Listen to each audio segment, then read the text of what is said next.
Je anilo premadano karma kacho.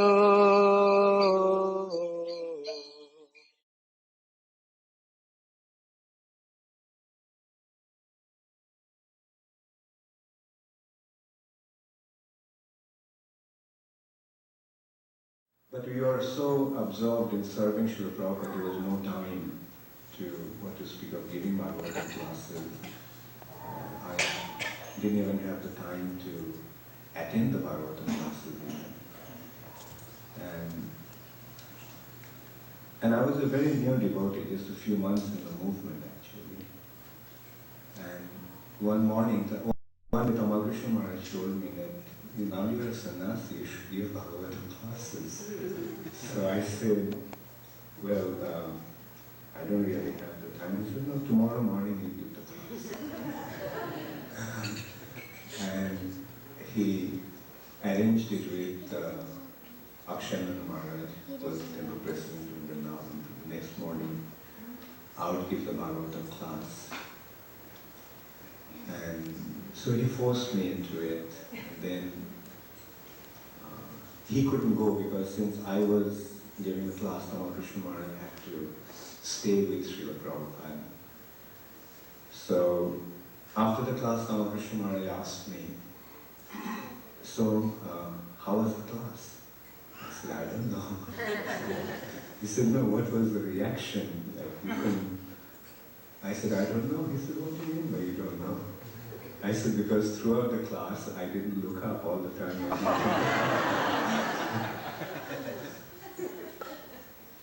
And once again, during 1978 Mayapur festival, that was just a few months after that actually, after Prabhupada's disappearance.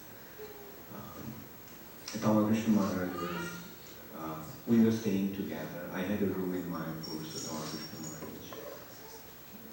decided to stay with me. And actually, until he got his quarters in Mayapur in Conch building, he always stayed, he always blessed me by his divine presence in my room. And one day, this time was really very, very shocking, and like the more that it was during the Gaur Purnima festival, thousands of devotees came to attend the festival. And you know how it is, like during that time, in the morning, Bhagavatam class, and Tamal Krishna Maharaj was supposed to give the class that morning. And just about an hour before, he said, you give the Bhagavatam class. And I was completely baffled. I said, look, I can't, thousands of devotees are just waiting to give you the class. And in your place, if I go, then it'll be extremely disappointing for them. But he insisted, and you know how he was.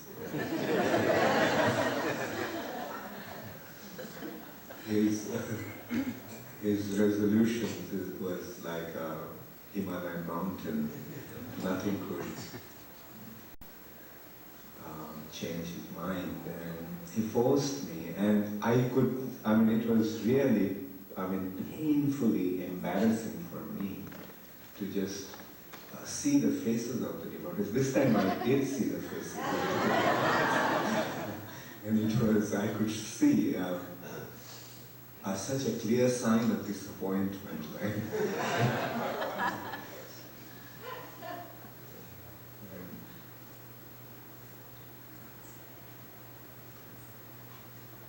He was so wonderful. He always saw the need of others. He always cared for pushing others to take up more responsibilities and make spiritual advancement. And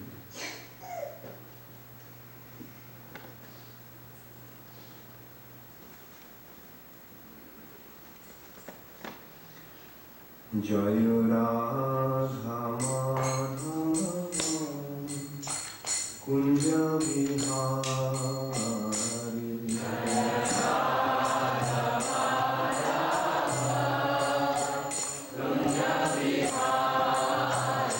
Jaya Radha Madhava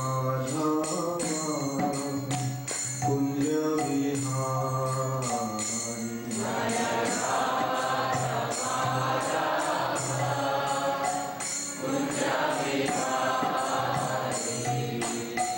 Gopi Jana Vallabha Girivaradhari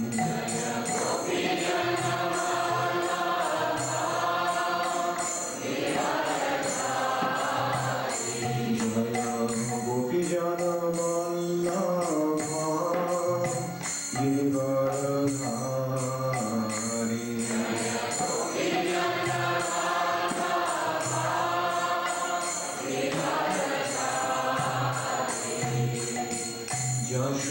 Yashodanandana Vrajajanarandana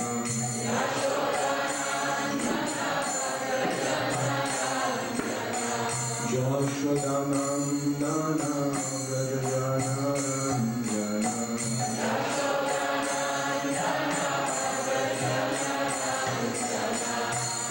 Jamunatira Vanachari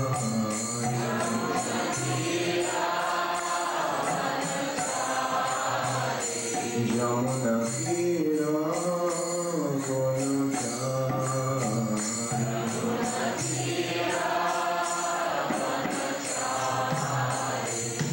Jaya Radha Madhava Kunja Vihari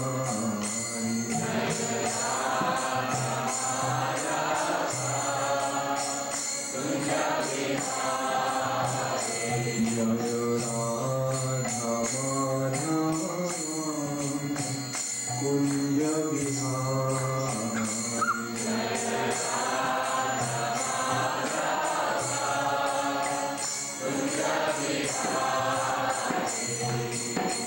Gopi Jana Vallabha Girivaradhari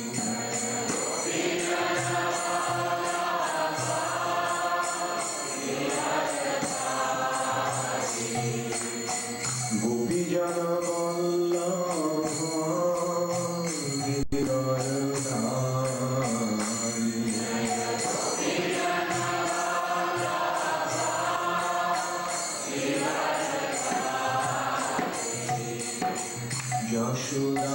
Yashodanandana Vrajajanarandana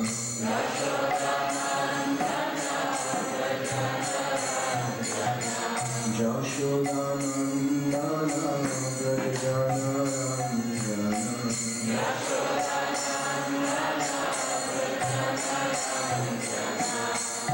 Jamunatira Vanachari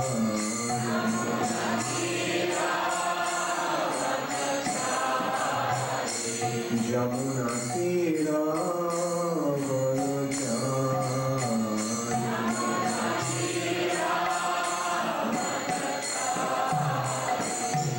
Jaya Radha Madhava Kunja Vihari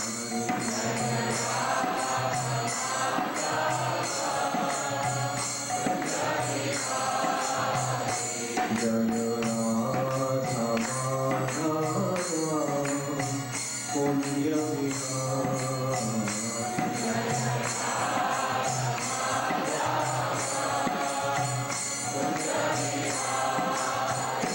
Jaya Radha Madhava Kunja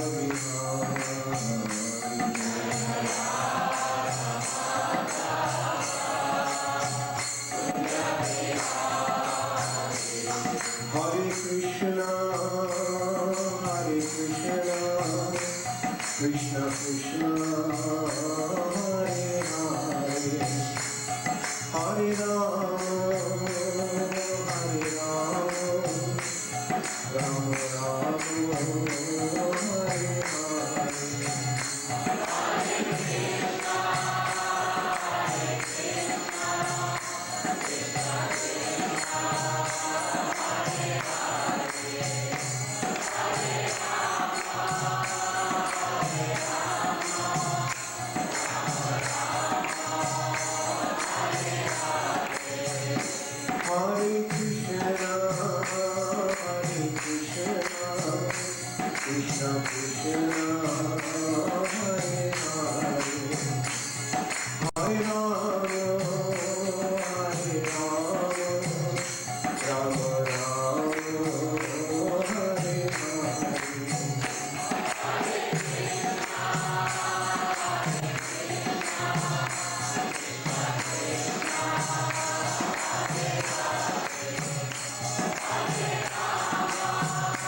Jai Om Vishnupad Paramahamsa Parivrajakacarya Ashtottara Shatu Shri Srimad Abhay Charunara Bindu Bhaktivedanta Swami Prabhupada Ki Jai. ISKCON founder Acharya His Divine Grace Srila Prabhupada Ki Jai. Ananta Koti Vaishnava Vrinda Ki Jai. Namacharya Srila Haridas Thakur Ki Jai.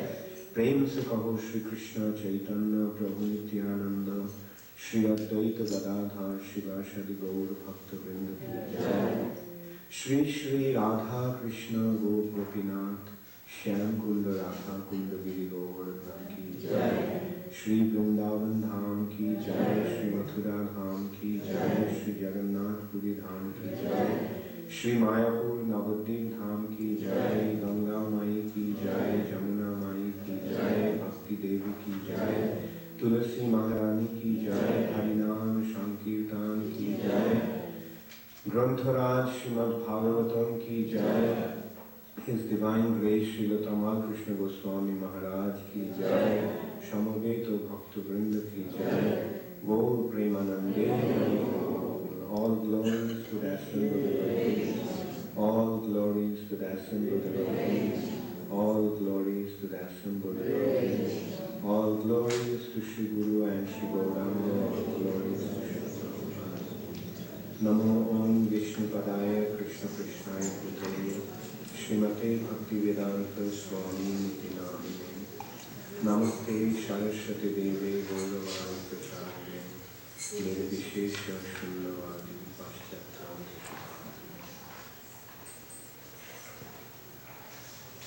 Om Namo Bhagavate Vasudevaya.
Dhruva Maharaja's fight with the Jakshas, text 16.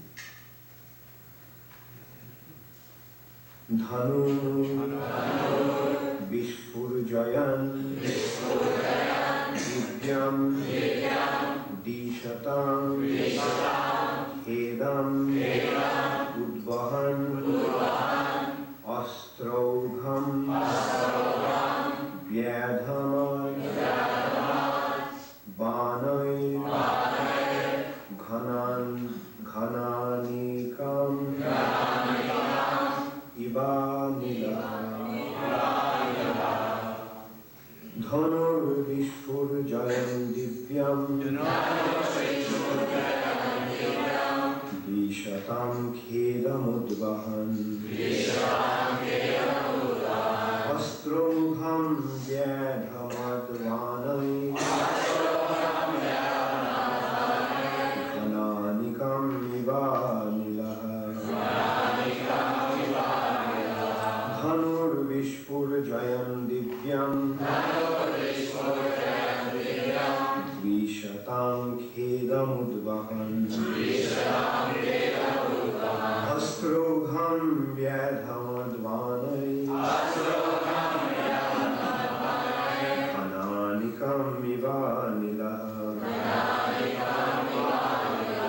Dhanur Vishpurjayan Divyam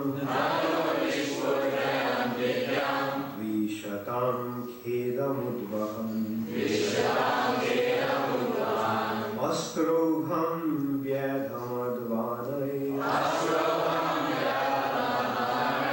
Ghananikam Ivanilaha.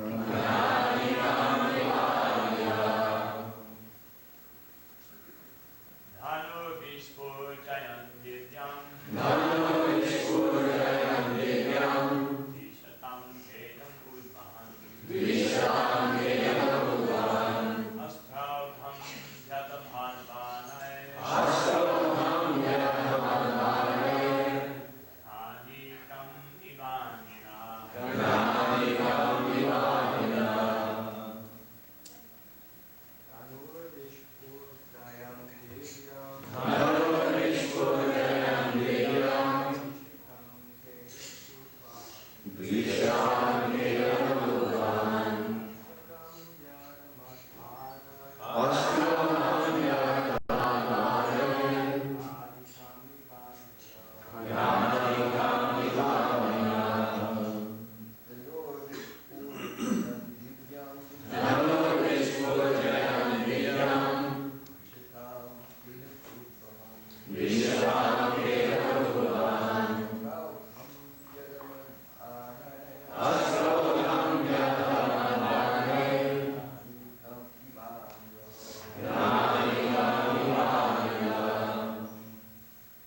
Mataji.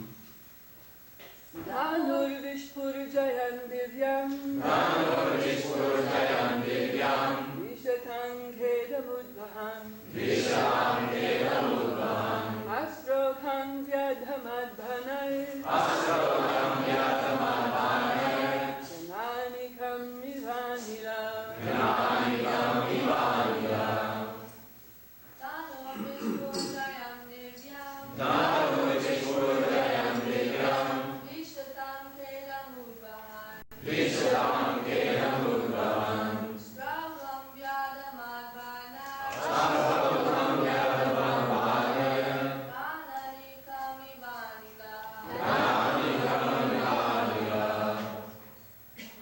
Dhanu, his bow. Vishpurjayan, strong. Divyam, wonderful. Dvishatam, of the enemies. Khedam, lamentation. Udbahan, creating. Astro Oham, different types of weapons. Vyadhamat, he scatters. Vanai, with his arrows. Ghana, of clouds. Anikam, an army. Eva, like. Anila, the wind. Translation by His Divine Grace, Srila Prabhupada. Dhruva Maharaja's bow and arrows twanged and hissed, causing lamentation in the hearts of his enemies. He began to shoot incessant arrows, shattering all their different weapons, just as the blasting wind scatters the assembled clouds in the sky. This verse doesn't have any purport, so I'll continue to read on.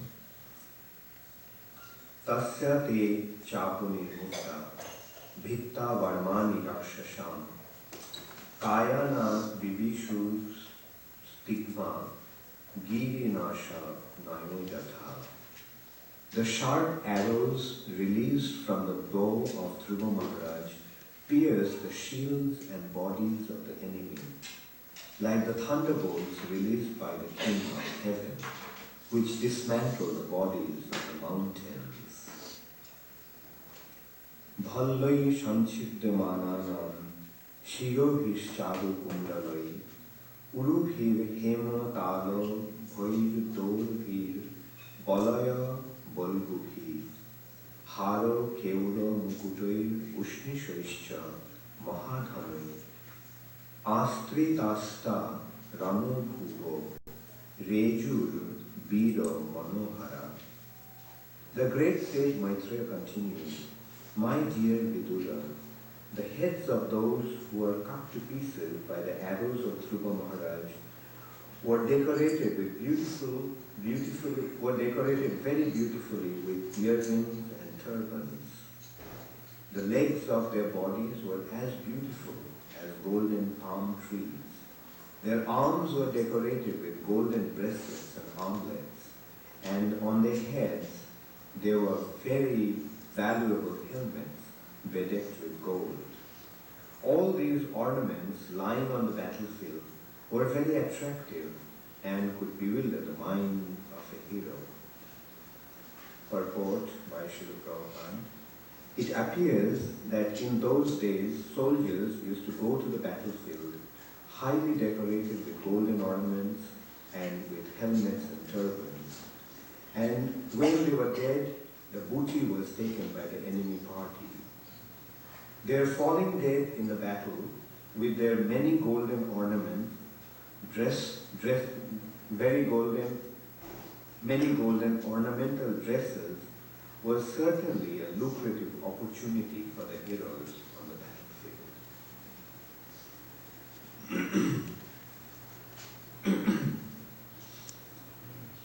Om Ajnana Timirandhasya Jnananjana Shalakaya Chukshurunmilitam Jena Tasmai Shri Gurave Gurave Namaha. Shri Chaitanya Manobhishtam Sthapitam Jena Bhutale Swayam Rupa Kadamayam Dadati Swapadantikam Bande Aham Shri Guru Shri Juta Padukamalam Shri Gurun Vaishnavanscha Shri Rupam Sagrajatam Savagana Raghunathanvitam Tvam Sajivam Sadvaitam Savadhutam Parijana Sahitam Krishna Chaitanya Devam Shri Radha Krishna Padan Sahagana Lalita Shri Vishakhan Nitanscha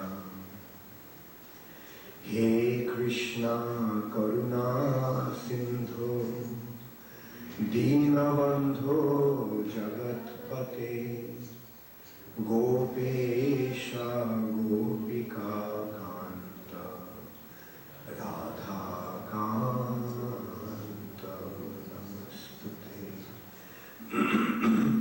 Tapto Kanchana Gaurangi Radhe Vrindavaneshwari Vrishabhanusute Devi Pranamami Hari Priye Vancha Kalpa Tarubhascha Kripa Sindhu Ayevacha Patitanam Pavanebhyo Vaishnavebhyo Namo Namah Shri Krishna Chaitanya Prabhu Nityananda Shri Advaita Gadadhar Srivasari Gaur Bhaktivedanta Hare Krishna Krishna Krishna Hare Hare Hare Rama Hare Rama Rama Rama Hare Hare.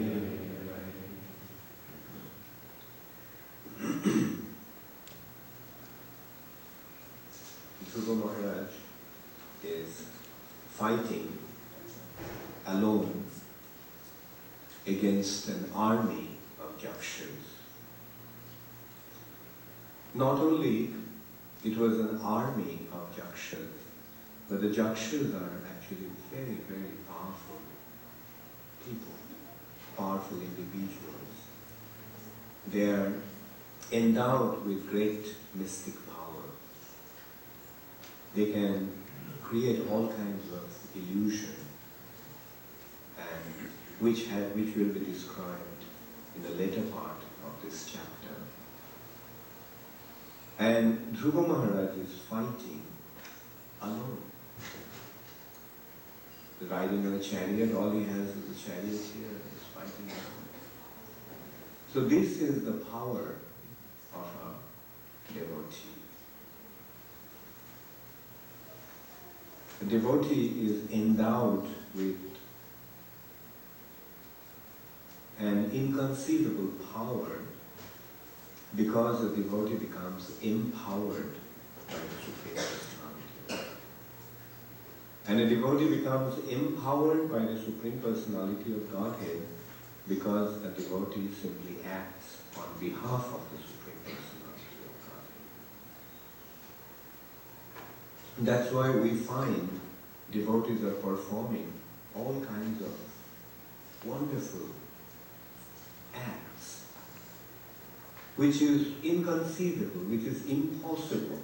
And that's why the Puranas, which are actually the descriptions of the Lord and His devotees, the activities of the Lord and His devotees, appear to be like fairy tales.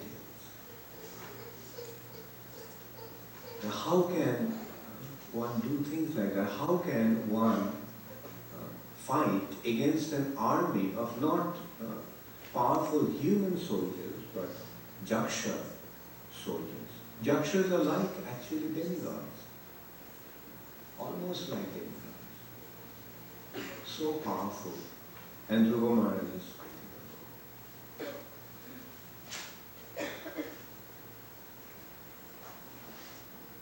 There are so many such wonderful activities. Hanuman carrying a mountain. A monkey carrying a mountain. Has anybody ever heard something like that? Therefore, it needs a devotee to understand the Puranas and the Vedic scriptures. Therefore, it has been advised that without the guidance and without the support and guidance of a spiritual master, bona fide spiritual master, one should not even touch the Vedic scriptures. Because one will not be able to understand. Only a devotee can understand the Vedic scriptures, both philosophically as well as historically. Puranas are nothing but factual record of happenings from the past. It's history. The difference between history and Puran, Itihash and Puran, is history is a chronological record, whereas the Puranas are not chronological. It was more relevant to the topics and incidences or the need. Like examples are given from different times to make a point, to drive a point. And when we study the scriptures under the guidance of a bona fide spiritual master, then we get to see that yes, it is true, it is possible, because we are dealing with another reality. We are not dealing with the material nature here. We are dealing with the spiritual reality. We are dealing with the Supreme Personality of Godhead and His people. And the Supreme Personality of Godhead can make anything happen. Like God said, let there be light, and there was light. He acts like that. He says, let there be light, and there was light.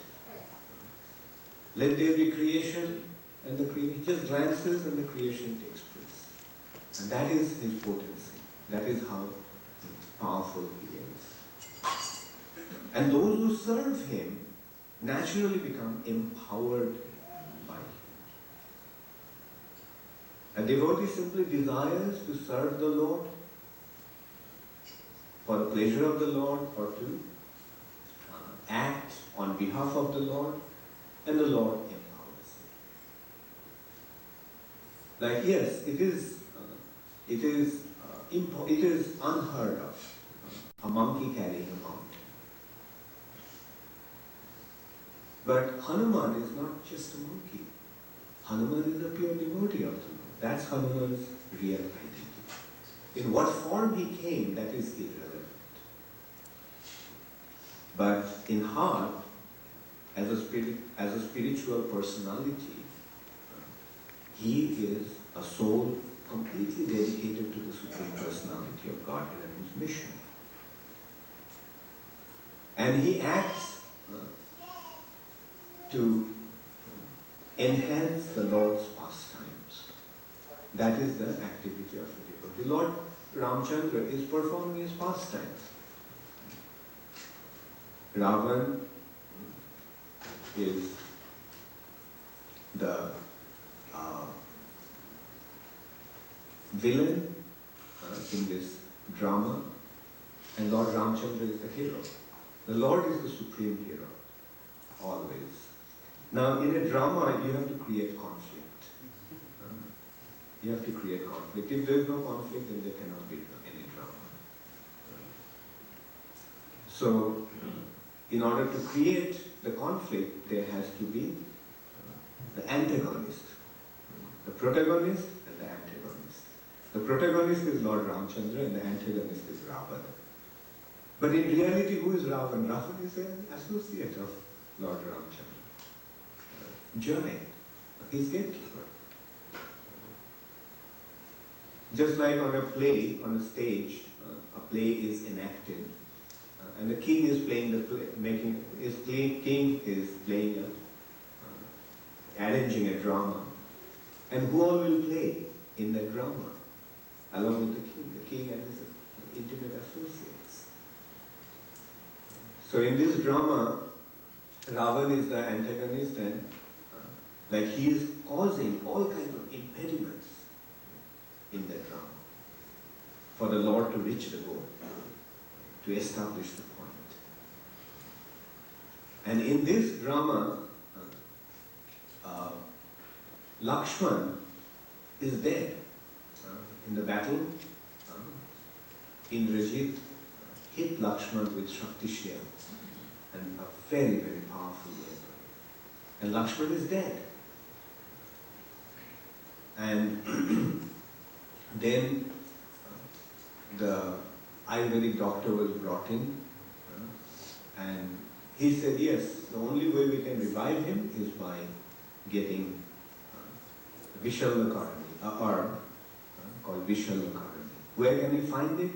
You can find it only in Gandhamadhan mountain. Where is Gandhamadhan mountain? Few thousand miles away.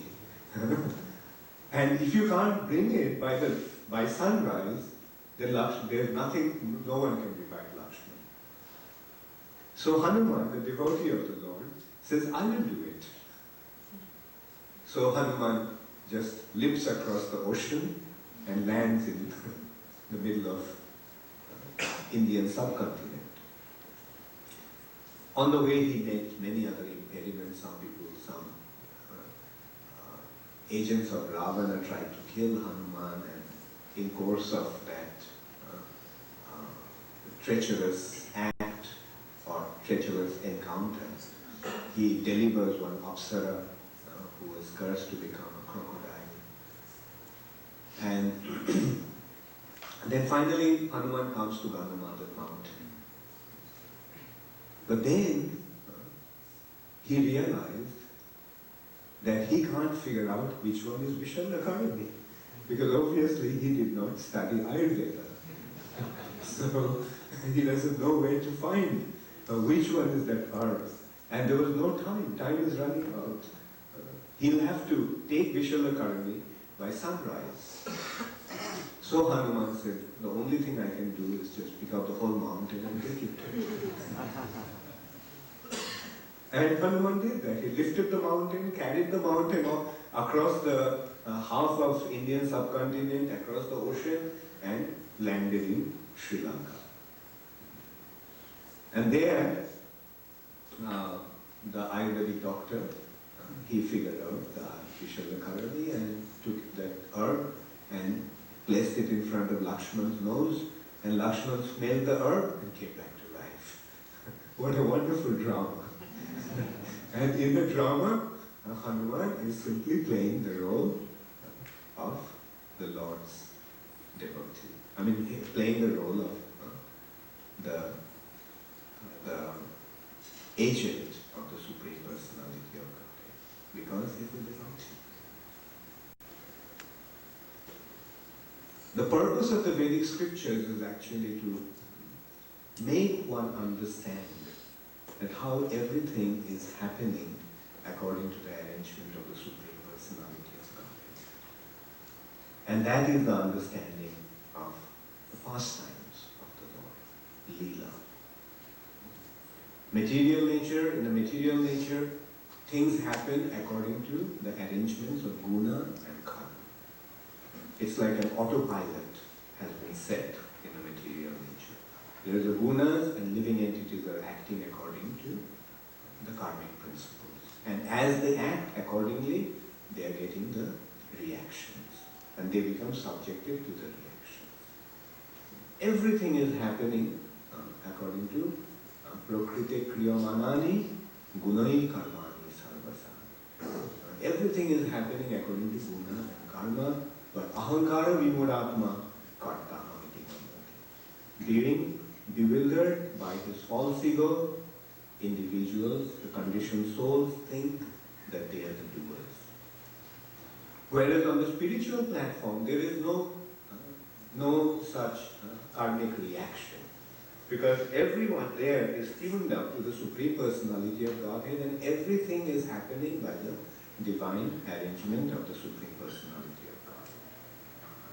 To be precise, we have to say not even by the arrangement of the Supreme Personality of Godhead, by the arrangement of Yogamaya. And the Lord is also submitting himself to the wish of the Yogamaya. So, the Lord is also acting according to the direction of Yogamaya. And Yogamaya is the transcendental director. She is directing and making all the arrangements. She is the director, she is the production manager, she's everything. She's writing the script. And even the Lord himself is playing in that. And the result is an ocean of ecstasy. Iti driksha lilabhir ananda kunde shaghosham nimajjantam akhapayantam. In this way, the Supreme Personality of Godhead submerges his devotees in an ocean of ecstasy through his transcendental pastimes. Shah lilabhir, through his own leelas. Therefore, to understand the scriptures, we must submit ourselves to the guidance of the Bodhisattva spiritual master, because he makes us understand that how everything that is happening is according to the divine arrangement of Yogamaya, according to the divine will of the Supreme Personality of Godhead. And here also we can see Dhruva Maharaj's anecdote. It is, in the beginning we see Dhruva Maharaj is hurt because he couldn't sit on his father's lap. His stepbrother is more dear to his father, and his stepmother insulted him, said that in this lifetime you can't think of even sitting on your father's lap. You have to take birth again. You have to be born as my son, then only you can. And Dhruva, how old is he? Just 5 years old. And he's hurt. He's hurt. He's a Kshatriya. He is proud. That is one characteristic of a Kshatriya. Because he is in the mode of passion, he has the license to be proud. And he's proud, even as a 5-year-old boy. And he crying, he goes to his mother. And the mother says, look, it's your misfortune that you've been born as my son. But take shelter of the Supreme Personality of God. He can fulfill your desire. He can do whatever you want. Then Dhruva asks, where can I find the Supreme Personality of Godhead, Hari? This is the yogis, in order to find Hari, goes to the forest. Hari is in the forest. A 5-year-old boy is so determined that he leaves home, goes to the forest, and he doesn't know who is Hari. So whoever he's seeing, he's asking, are you Hari? He's seeing the animals, even ferocious animals like tigers and lions, and embracing them. So, are you Hari? And And you can see how the Supreme Personality of Godhead protects. Even though he is approaching the ferocious animals and reptiles, but they are not harming him, because the Lord sitting in his heart is responding to a sincere quest. And then finally Dhruva Maharaj comes across Narad Muni, the spiritual master. And Narad Muni instructs him about meditating upon the Supreme Personality of Godhead. So Dhruva Maharaj at first was searching externally for Hari. Then he came to a point where he realized by the mercy of his spiritual master that by this external endeavor he will never be able to come to know the Lord. In order to see the Lord, in order to perceive the Lord, one must go inwardly, internally. And then he teaches Dhruva to go inward. And that is the process of yoga. And Dhruva Maharaj became more and more absorbed in his journey, in his internal journey. And the result of that is total withdrawal from the external nature. He stopped eating, he stopped drinking, he stopped breathing. And finally he saw the Lord in the heart. And as a result of that, his breathing stopped, and Dhruva's consciousness was so tuned up to the consciousness of the Supreme Personality of Godhead, that means he became so Krishna conscious that the way he acted affected the entire creation. When Dhruva stopped breathing, the whole creation stopped breathing. And the demigods were suffocating. So they approached the Supreme Personality of Godhead, and the Lord assured that, okay, I will take care of it.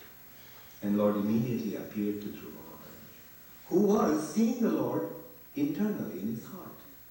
He was seeing the Lord. It was not a phantasmagoria. It was not an imaginary form that he was contemplating on. He was factually seeing the Lord in the core of his heart. And then all of a sudden the vision disappeared. And Dhruva's meditation broke and he was extremely perturbed. But as he opened his eyes, he saw the Lord standing in front of him. And that is how the Lord reciprocates. That is how spiritual practices is a factual process. It is real. It is not imaginary. It's absolute reality. And the Lord blessed Dhruva Maharaj so wonderfully. Dhruva wanted to glorify the Supreme Personality of Godhead, but he didn't know how to do that. He was just a 5-year-old boy. He never studied anything. He didn't know how to glorify the Lord. And the Lord touched his head with his conscience. And immediately, Dhruva Maharaj became so eloquent. The prayer started to flow from within his heart. The most beautiful glorification of the Supreme Personality of God. A 5-year-old boy offering those prayers to the Lord. And at that time, Dhruva Maharaj became so ecstatic that when the Lord offered him, okay, I will give you the highest position as you desire. The position even superior to your grandfather, great-grandfather, Brahma. You'll get a position. Brahma's position is the highest in the universe, but the Lord offered him a position even higher than that. Dhruva looked. But Dhruva said, I was just a child, and in my childish pride, I wanted something which is totally insignificant to me now. I don't want that. As a a child, I was searching for, I was hankering for some glass pieces. And now that I got the diamonds, why should I run after the glass pieces? The Lord said, no, you do that, you accept that position. And then you come back to me. So this is how the Lord bestows His mercy upon His devotee. The endeavor of a devotee never goes in vain. His sincere endeavor always bears fruit in the form of reciprocation from the Supreme Personality of Godhead. So that is how wonderfully the Lord reciprocates. And then we can see, like Dhruva, he at one point became envious of his brother for the throne, the position of his father. And here we can see how by the course of divine arrangement of the Lord, or we can say destiny, now Dhruva Maharaja's brother is dead. He is dead and he has been killed by one of the Jakshas. And Dhruva Maharaj became so angry that he went and he is devastating the Jakshas. I mean, he was prepared to wipe out the whole Jaksha community. Brahma intervened and said, don't do that. And then only Dhruva became pacified. This is another thing that happens when we approach the Vedas or the Vedic scriptures like Puranas. We learn to see things in a broader perspective. Material perspective is very narrow. We will see the more materialistic we become, the narrower becomes our vision, narrower becomes our perception. A materialistic, gross materialistic person's perception is very, very narrow. Whereas spiritual perception is broad. And more one advances spiritually, broader becomes his perception. And as a result of that, he sees things in the proper light of wisdom. And we can, in this way, when we study the Puranas or Itihasas like Mahabharata and Puranas, then we see how futile, the futility of our material involvement and futility of our materialistic endeavor. Because when we see things in a broader perspective, then we can see that things are going to take its own, everything will take its own course by either by the arrangement of Guna Karma or by the divine arrangement of the Supreme Personality of God. Another wonderful example is from Mahabharata. We see Bhishma, a young man, crown prince. He got to know that his father desired to marry some lady, but her father, the king of the fishermen, did not agree to offer him his daughter unless he assured him that her son would become the successor to the throne. And Shantanu, Vishnu's father, said, that's not possible. I already have a son, he has already been coronated as a crown prince, and is extremely qualified, and I cannot possibly let anyone else become a crown prince and be successor to my throne. Then the king of fishermen said, okay, then forget about my daughter's hand. So he was very much afflicted. He comes back. But Bhishma sees that his father is very upset, very morose. So he inquires from the charioteer, what happened? The charioteer narrated. Then Dhruva said, okay, take me to that fisherman. So he took Dhruva Maharaj to the Dhivar Raj, the king of the fishermen. And I'm sorry, from Bhishma Dev, and said, look, my father wants to marry your daughter. So he said, well, I know, but there's a condition that my daughter's son has to become the king. So Dhruva said, fine. I'm sorry, Bhishma said, fine. Your daughter's son will become the king. Then, although you're the king of a fisherman, but you're a pretty smart character. He said, well, you may forego your claim over the throne, but what about the children? They'll fight for their right over the kingdom. Then Bhishma said, okay, then I'll marry. Now, to us it may seem that, well, it's not a very big deal because there's so many people taking vows of brahmacharya. But for a kshatriya to remain a brahmachari is very, very difficult because they are under the very intense influence of the mode of passion.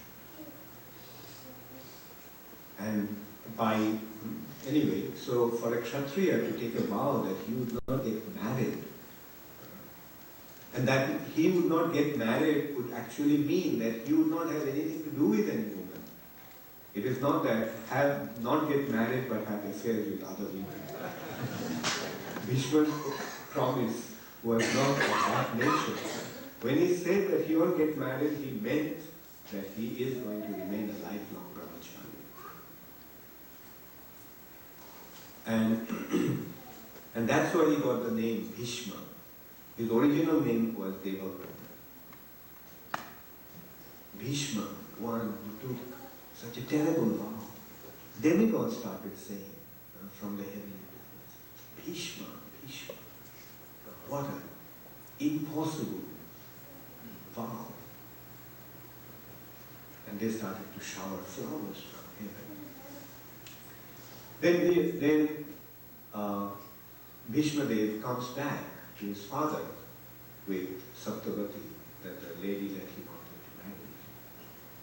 And the father, when he got to know about the vow that Bhishma took, he gives him a blessing that you will not die unless you so desire. Gives him a blessing of practically becoming immortal. Now, as I was saying, Puranas makes us see things from a broader perspective, from a broader angle of vision. Now let us go back. Bhishma, in his previous life, was one of the 8 Vasus. And one day they were traveling in their spaceship with their wives, and they saw this beautiful ashram of sage Vasishta. And there they saw this Kamdheni, the daughter of Surabhi, a beautiful cow that could not only supply unlimited amount of milk, but can produce anything that one wanted. So one of the Vashu's wives wanted to have that cow. And they told him that, look, don't desire something like that. This is the cow of Vasishta, and he is never going to give it to you.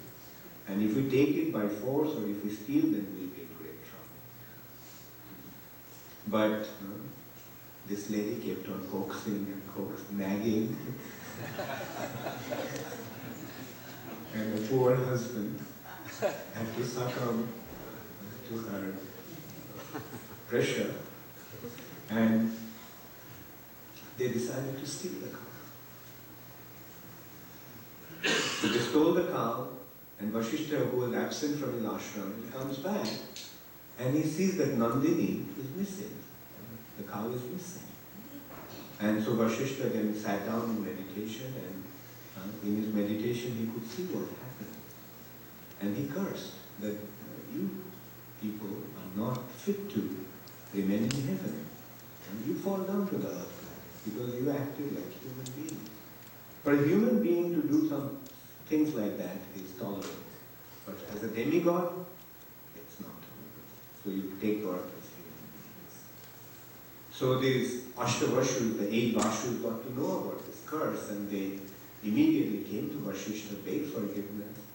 Vasishtha said, look, the word that comes out of my tongue is bound to happen. It's not going to go in vain.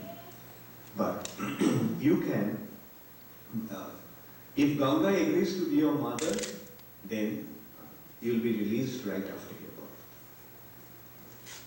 But the one who stole the cow, he'll have to stay there for a long time. So here you can see a curse in one platform becomes the boon on another phase of time. So this Bhishma Dev is that Vasu who actually stole the cow. And Vasishtha cursed that you have to stay in the earth planet for a long, long time. And his father gives him the blessing. You become immortal. You won't die unless you want to die.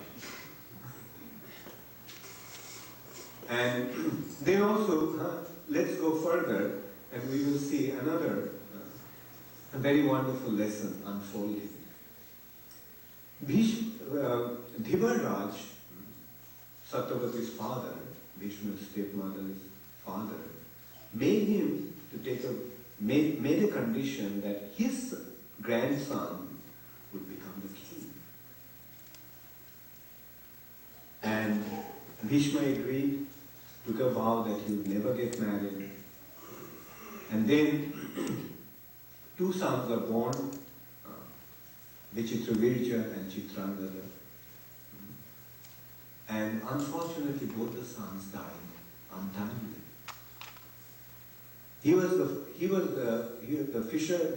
of the fishermen was so eager to see that his grandson became the king, and now they are dead, and there is no successor to the throne.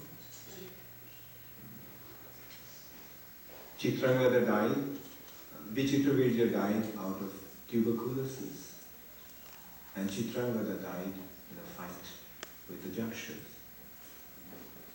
And now Satyavati, their mother, asked Bhishma, you take the responsibility of the throne. Bhishma said, no, I have already forgone my claim over the throne. I'm not going to go back on my words. Then she said, well, at least you procreate some children to continue the dynasty.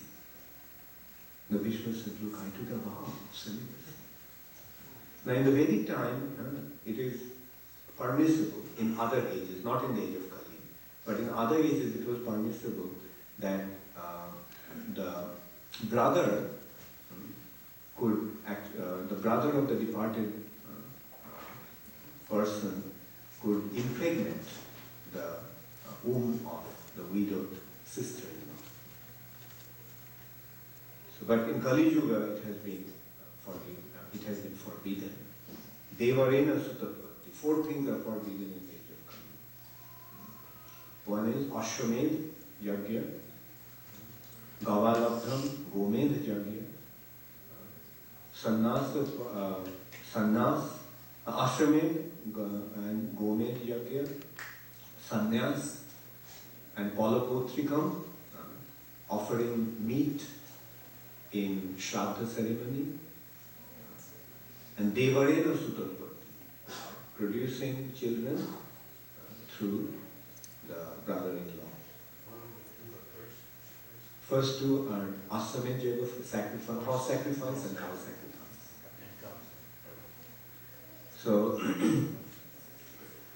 but in the, we are talking about Dwapar Yuga, so in that age it was permissible. The brother-in-law could impregnate the womb of the sister-in-law when she became a widow, just to maintain the family lineage. But Bhishma declined. Like, no, look, I cannot, because I have taken a vow. And that is why Vyasa, who was Bhishma's half-brother, was brought in. And Vyasa actually impregnated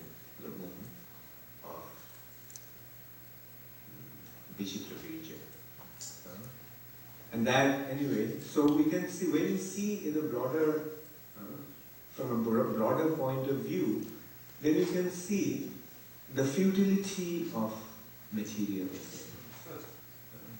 And this is how studying the Puranas and Mahabharata is so important. And when we understand the futility, recognizing that everything is happening, either the arrangement, either the indirect arrangement of the Lord through guna and karma, or by the direct arrangement of Yogamaya, why get unnecessarily involved in trying to do things according to our plans? Just surrender to Krishna's plan. And that is how spiritual life actually begins. Surrender means to surrender to Krishna's plans. And surrender means to become tuned up to Krishna's plan. I am simply an instrument. I will try my best to fulfill your desire. And then what Krishna does? Krishna empowers his devotees. And as a result of that, the devotees can do all kinds of wonderful things. Devotees will do all kinds of wonderful things. In the recent past, we can see what Srila Prabhupada has done. How could Prabhupada do things like what he did? And also Srila Prabhupada's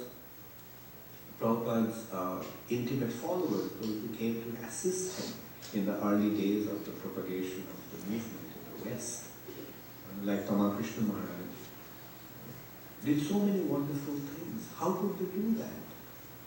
Because they were empowered. Why they were empowered? Because they simply wanted to serve their spiritual master, who was a pure devotee of the Lord. There's another point. A devotee doesn't want to directly serve Krishna. Krishna said, those who think that they're my devotees, they're not my devotees. Those who consider themselves to be my devotees, they are my devotees.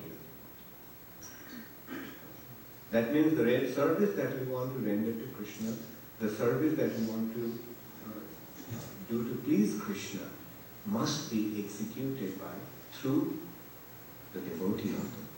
We should not think, we should not plan, oh, this is what I'll do for Krishna. No, this is what I will do for my spiritual master. My spiritual master wants this, therefore, I must do it. My spiritual master is a pure devotee. I will ask him. I am no one. But my spiritual master is a pure devotee. And if I please my spiritual master, then Krishna will be pleased. If I act according to the plans of my spiritual master, then that is not different from Krishna's plans. And that is what pure devotional service is. Pure devotional service means to become completely surrendered to the will of the spiritual master, completely surrendered to the will of the Vaishnavas. And then Krishna will make us achieve all kinds of wonderful things. And we may be monkeys in reality, but by the will of the Lord, by the divine arrangement of the Lord, we'll be able to carry mountains in spite of being monkeys.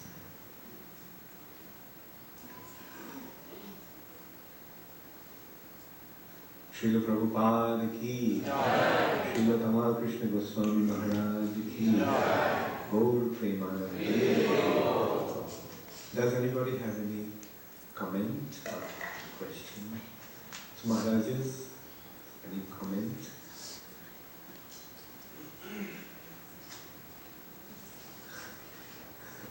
Yes, Ramaya Prabhu. Relating the sword of Krishna. Yeah. He also gave a benediction of his association. Did he also give a benediction? Okay. What's the question? Yeah, the question is whether Vishnu Dev received any benediction from Krishna. Yeah, did they get a benediction to become an associate of Krishna? That benediction, even though may not have been spoken, but it happens. As a result of even a curse of a devotee of the Lord. Like, for example, Naraguni cursed Nalakube and Nalakube. But the result of the curse, because Naraguni cursed, a pure devotee of the Lord, and since he cursed, they got the association of Krishna at the end. So the curse actually acts as a boon in the long run. Similarly, Vasishta also is a very exalted personality because he is the guru of Lord Ramchandra's dynasty, Raghu dynasty. So his curse acted as a boon, like Bhishma Dev ultimately got the association of the Supreme Personality of Godhead in his pastime. Yes, so although this benediction was not verbally uttered, but it did happen. So to be even cursed by a devotee is beneficial and spiritual.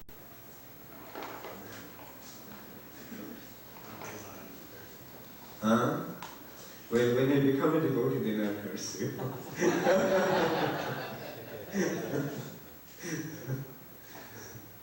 Now you bless me that I can become a devotee first.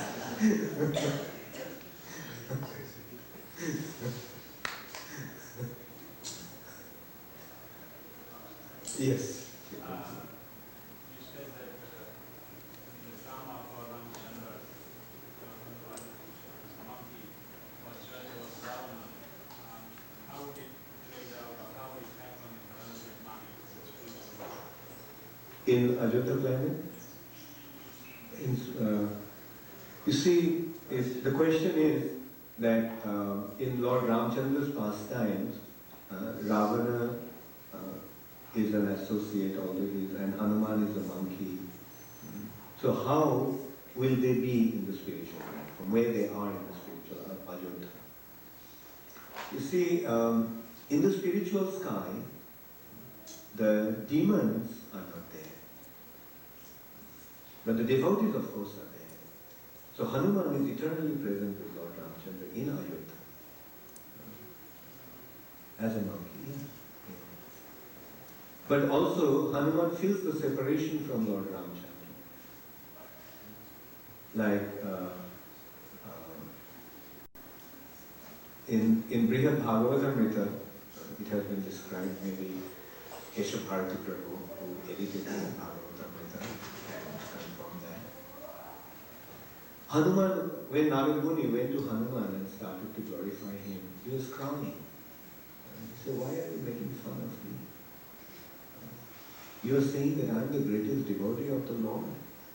And if I was a devotee, then why my master would leave me? He has left me and he has deprived me of his association and submerged in an ocean of lamentation due to separation. So, this is how Hanuman is feeling. See, Hanuman is feeling the separation from Lord Ramchandra. And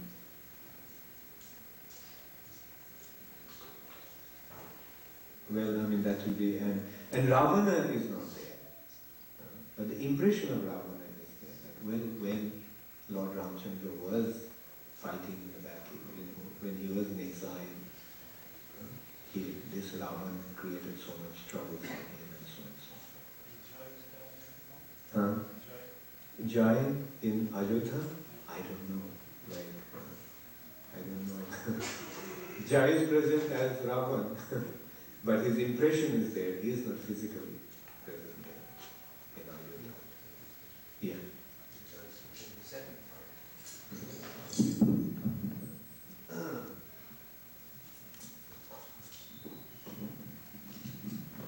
It's interesting that you made this point because it's true that Jai, because Jai was not actual, Jai, his eternal identity was a doorkeeper.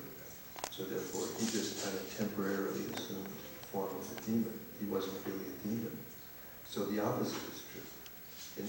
In Goloka, the spiritual world, there are some of the forms of the demons do appear. Kaliya appears, Kamsa appears, Arishta appears, and others, they appear. But they're not demons. They're devotees, and the results are different. And they keep cycling. Kamsa gets killed again and again and again physically. And Akrura comes to take Krishna from Vrindavan again and again and again physically.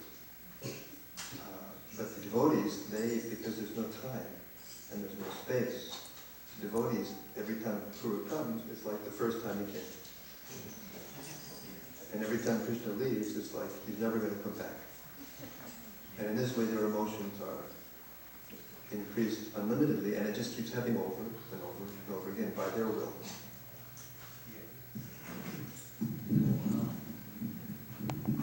Yeah, thank you, Keshavanta Prabhu. That reminds me also, in Priya Bhagavatamritam again, says that Kaliya is there, and Krishna goes on a joyride on Kaliya. Krishna puts his chadar around Kaliya's fangs, and he rides over the lake with his friends. Sure, okay. Yeah. Alright. And Arishta also, Keshi, Krishna takes his friends on Keshi's back. Keshi is there in the stable. And so when Krishna feels like going out on a joyride, on a horseback with his friends, Keshi is brought in and they go on the joyride. And also, not every time, but sometimes Kaliya is banished again and again. Sometimes Krishna dances Rasa dance on the cliffs of Kaliya with devotees. Jai Shri Brajadham ki Jai Govinda Lilamrita ki Jai Hare Krishna. Yes, Nityananda Prabhu. Yeah. Yeah, sure. Yeah, right. Yeah, so I'll finish. I'll end now. Thank you very much. All glories to Srila Prabhupada.